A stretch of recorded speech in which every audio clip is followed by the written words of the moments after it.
বাংলাদেশ পুলিশের নবনিযুক্ত আইজিপি হিসেবে আমাকে দায়িত্ব প্রদান করায় মহান আল্লাহ পাকের দরবারে শুকরিয়া আদায় করছি এবং এই জন্য মহামান্য রাষ্ট্রপতির প্রতি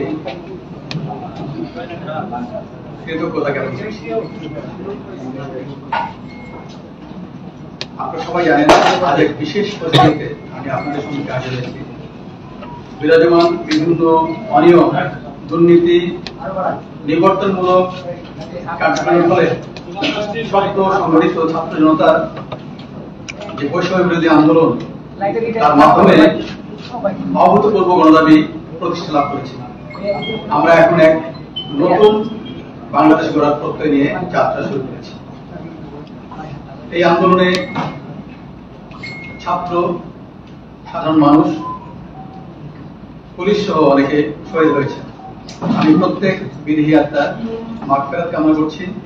তাদের শোক সন্তপ্ত পরিবারের প্রতি গভীর সমবেদনা জ্ঞাপন করছি। প্রিয় সাংবাদিকবৃন্দ, বাংলাদেশ পুলিশ দেশ ও জনগণের কল্যাণে নিয়োজিত একটি ঐতিহ্যবাহী, পেশাদার এবং সেবাধর্মী প্রতিষ্ঠান।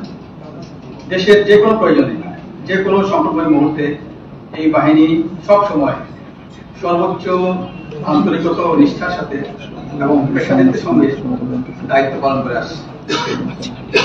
বর্তমান বৈষম্য বিরোধী যৌক্তিক যে আন্দোলন, সেই আন্দোলন আমাদের বিভিন্ন অপারেশনালিটি দায়িত্বপ্রাপ্ত কর্মকর্তাগণ দেশবাসীর প্রত্যাশা অনুযায়ী দায়িত্ব পালন করতে পারেননি, যা আমরা স্বীকার করছি। এই জন্য বাংলাদেশ পুলিশের পক্ষ থেকে আমি পুলিশ প্রধান হিসেবে আন্তরিকভাবে দুঃখ প্রকাশ করছি। আমরা এখন থেকে আমি নিশ্চিত করতে পারি, নিশ্চিত করে আপনাদের বলতে চাই, আপনাদের মাধ্যমে দেশবাসীকে বলতে চাই, আমাদের উপর অর্পিত আইনি সকল দায়িত্ব পালনে আমরা দৃঢ়ভাবে অঙ্গীকারবদ্ধ থাকব। বৈষম্য বিরোধী ছাত্র আন্দোলন কেন্দ্র করে সাম্প্রতিক সময়ে ছাত্র, সাধারণ মানুষ, পুলিশ সহ প্রতিটি হত্যাকাণ্ড যেখানে সংঘটিত হয়েছে তার সুষ্ঠু এবং নিরপেক্ষ তদন্ত করতে আমরা আইনিভাবে প্রতিশ্রুতিবদ্ধ। দেশের শান্তি শৃঙ্খলা এবং স্থিতি ফিরিয়ে আনতে আমরা যা যা করণীয় সর্বাত্মকভাবে সকল সদস্য মিলে সেটি করব। বাংলাদেশ পুলিশ, আপনি জানেন যে সর্বদা জনগণের যানবাহনের নিরাপত্তা নিশ্চিত করতে নিরলসভাবে কাজ করছে। আমরা বিশ্বাস করি আমাদের জনগণই আমাদের রাষ্ট্রের মূল চালিকা শক্তি। তাই আমরা সব সময় জনগণের পাশে থেকে জনগণকে সর্বোচ্চ সেবা প্রদানে বদ্ধপরিকর। আমি আজকে উপস্থিত সাংবাদিক ভাইদের কাছে অনুরোধ করছি, আপনাদের সুচিন্তিত মতামতকে অগ্রাধিকার দিয়ে একটি দক্ষ, জনবান্ধব এবং প্রযুক্তি নির্ভর, আধুনিক ও জবাবদিহিমূলক পেশাদার পুলিশ গঠনের এবং পুলিশ সংস্কারের ব্যবস্থা আমরা অচিরেই, ইতিমধ্যে কার্যক্রম শুরু হয়েছে, আমরা গ্রহণ করেছি এবং এটিকে বেগবান করার মাধ্যমে এই পুলিশ যাতে আরো বেশি জনবান্ধব হতে পারে সেই ব্যবস্থা কিন্তু আমরা দিই।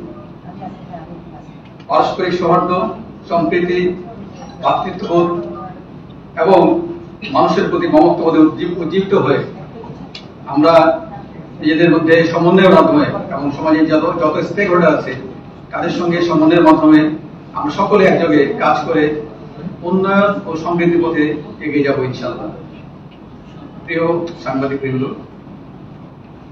আমাদের কতিপয় উচ্চাভিলাষী অপেশাদার কর্মকর্তার কারণে এবং কর্মকৌশল প্রণয়নে বল প্রয়োগের যে আপনি জানেন যে স্বীকৃত নীতিমালা রয়েছে, ইউজ অফ ফোর্স, যেখানে মানবাধিকারকে সর্বোচ্চ প্রাধান্য দেওয়া হয়, সেই নীতিমালা অনুসরণ না করা এবং কোন কোন ক্ষেত্রে মানবাধিকার লঙ্ঘন করা এবং নেতৃত্বের কর্মকৌশল গ্রহণে ব্যর্থতার কারণে আমাদের অনেক সহকর্মী আহত হয়েছেন, এমনকি অনেকে নিহত হয়েছেন, নিগৃহীত হয়েছে। এই সন্ধিক্ষণে আমি সকল পুলিশ সদস্যকে আন্তরিকভাবে আহ্বান জানাই, আপনারা দেশ ও জাতির প্রয়োজনে শৃঙ্খলা বাহিনীর সদস্য হিসেবে নিজ নিজ দায়িত্ব পালনে আত্মনিয়োগ করুন আপনাদের জীবনমানের উন্নয়ন এবং সার্বিক কল্যাণ নিশ্চিতকরণে আমরা সকল ধরনের ব্যবস্থা গ্রহণ করবো ইনশাআল্লাহ। প্রিয় সাংবাদিকবৃন্দ, দেশের এই নব অধ্যায়ের সূচনা লগ্নে বৈষম্য বিরোধী ছাত্র আন্দোলনের নেতৃবৃন্দ, দেশপ্রেমিক সশস্ত্র বাহিনী, রাজনৈতিক নেতৃবৃন্দ, গণমাধ্যম, সুশীল সমাজ এবং দেশের সম্মানিত সকল নাগরিককে এবং অবশ্যই দেশের আপনাদের মতো দেশপ্রেমিক মিডিয়াকে তাদের আন্তরিক ভূমিকার জন্য বিশেষভাবে ধন্যবাদ জানাই। আমি বাংলাদেশ পুলিশের আইজিপি হিসেবে আমাদের পেশাগত দায়িত্ব পালনে সকলের আন্তরিক সহযোগিতা কামনা করছি। সকলের সম্মিলিত প্রচেষ্টায় আমরা একটি সুখী, সমৃদ্ধ, শান্তিপূর্ণ এবং নিরাপদ বাংলাদেশ গড়ে তুলব ইনশাআল্লাহ। প্রিয় সাংবাদিক ভাই এবং বোনেরা, আমি আপনাদের মাধ্যমে সকল স্তরের পুলিশ সদস্যদের প্রতি ইতিমধ্যে কিছু নির্দেশনা প্রদান করেছি। তাদেরকে যারা সারা বাংলাদেশ জুড়ে বিভিন্ন ইউনিটে কর্মরত রয়েছে, এই নির্দেশনা আপনাদের মাধ্যমে আবারও ব্যাপক প্রচারের অনুরোধ জানাচ্ছি। যেমন আমাদের Rajarbagh police lines, public order management, POM, APBNs headquarter সহ অন্যান্য এপিবিএনস কার্যালয় সমূহ, সকল মেট্রোপলিটন এবং জেলা পুলিশ লাইন সহ সকল স্পেশালাইজড পুলিশ ইউনিটের সব অফিসার এবং ফোর্সকে আমরা ইতিমধ্যে নির্দেশনা দিয়েছি। আগামী 8 আগস্ট 2024 তারিখ বৃহস্পতিবার অর্থাৎ আগামীকাল সন্ধ্যার মধ্যে স্ব কর্মস্থলে যোগদান করতে হবে। ইতিমধ্যে এই নির্দেশনা প্রদান করা হয়েছে। মেট্রোপলিটন পুলিশ কমিশনার এবং জেলার পুলিশ সুপারগণ স্ব অধিক্ষেত্রে থানা এলাকায় জ্যেষ্ঠ নাগরিক, পেশাজীবী, ছাত্র প্রতিনিধি, রাজনৈতিক ও গণমাধ্যম ব্যক্তিবর্গের সমন্বয়ে নাগরিক নিরাপত্তা কমিটি গঠন করবেন। আমরা জনসাধারণের প্রতি আহ্বান জানাচ্ছি, বর্ণিত কমিটি থানা এবং থানা এলাকার নিরাপত্তা বিধানে আপৎকালীন সহায়ক ভূমিকা রাখবে এবং পরবর্তীতে এর চূড়ান্ত রূপরেখা আমরা প্রণয়ন করে সার্কুলেট করব। আগামী 24 ঘন্টার মধ্যে সকল মেট্রোপলিটন, জেলা, নৌ, রেলওয়ে পুলিশ, হাইওয়ে পুলিশ এবং হাইওয়ে পুলিশের সকল থানা এদের অফিসার এবং ফোর্স স্ব পুলিশ লাইন্সে যোগদানের জন্য ইতিমধ্যে নির্দেশনা প্রদান করা হয়েছে। আমি আপনাদের মাধ্যমে সেই নির্দেশনাটা তাদের মাধ্যমে যেন আপনাদের মিডিয়ার মাধ্যমে যায় সেই ব্যাপারে ব্যবস্থা করার জন্য অনুরোধ জানাচ্ছি।